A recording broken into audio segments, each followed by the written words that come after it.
Guys আসসালামু আলাইকুম। আমরা এখন জানবো উজুর কয়েকটি গুরুত্বপূর্ণ মাসালা।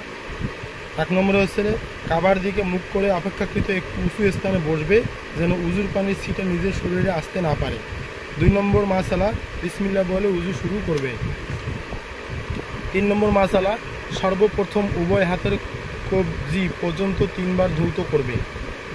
4, 5 ও 6 মাসালা, এরপর 3 বার কুলি করবে এবং মিসওয়াক করবে। মিসওয়াকের অভাবে মোটা কাপড় অথবা হাতের আঙ্গুলি বা অন্য কিছু দিয়ে দাঁত পরিষ্কার করবে। রোজা না হলে গড়গড়া করে ভালোরূপে মুখ গহ্বরে পানি পৌঁছাবে।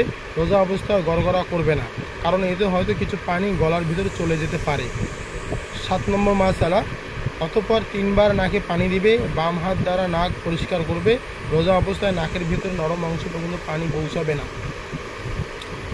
8 নম্বর মাসালা, এরপর 3 বার কপালের চুলের গোড়া থেকে থুতনি পর্যন্ত এবং এক কানের লথি থেকে অন্য কানের লথি পর্যন্ত মুখমণ্ডল ভালো করে 2 হাত দ্বারা মলে ধৌত করবে যেন সব স্থানে পানি পৌঁছায়। উভয় ভুরুর গোড়ায়ও খেয়াল করে পানি পৌঁছাবে যেন কোনো স্থান শুকনো না থাকে। 9 নম্বর মাসালা, তারপর ডান হাতের কনুই সহ ভালো করে 3 বার ধৌত করবে।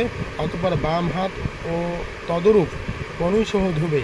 এক হাতের আঙ্গুল অপর হাতের আঙ্গুলের ভেতরে ঢুকিয়ে খেয়াল করবে হাতে আংটি, চুড়ি ইত্যাদি থাকলে নেড়ে চেড়ে উত্তম রূপে পানি পৌঁছাবে যেন একটি পশম পরিমাণ জায়গাও শুকনো না থাকে। 10 নম্বর মাসালা, এরপর সমস্ত মাথায় একবার মাসেও করবে।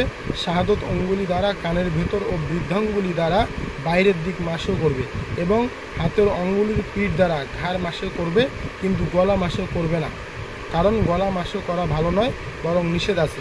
কান ও মাথা মাসে করার জন্য নতুন পানি নেওয়া লাগবে না, ভেজা হাত দ্বারাই মাসেও করবে। 11 নম্বর মাসালা, তারপর 3 বার টাকনু সহ উভয় পা ধৌত করবে।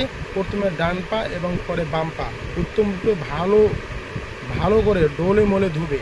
পায়ের তলা এবং গোড়ালির দিক খুব খেয়াল করে ধুবে যেন কোনো অংশ শুকনো থেকে না যায়। বাম হাতের কনিষ্ঠাঙ্গুলি নিচের দিক থেকে প্রবেশ করিয়ে পায়ের আঙ্গুলগুলো খেলাল করবে। ডান পায়ের কনিষ্ঠ অঙ্গুলি হতে আরম্ভ করে বাম পায়ের কনিষ্ঠ অঙ্গুলে গিয়ে শেষ করবে। এটাই উজুর নিয়ম।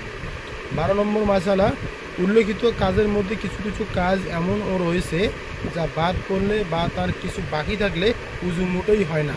পূর্বে যেমন উজুহীন ছিল এখনও তেমনই রয়ে গেল। এসব কাজগুলোকে ফরজ বলে। আর কিছু কাজ এমন রয়েছে যা ছুটে গেলে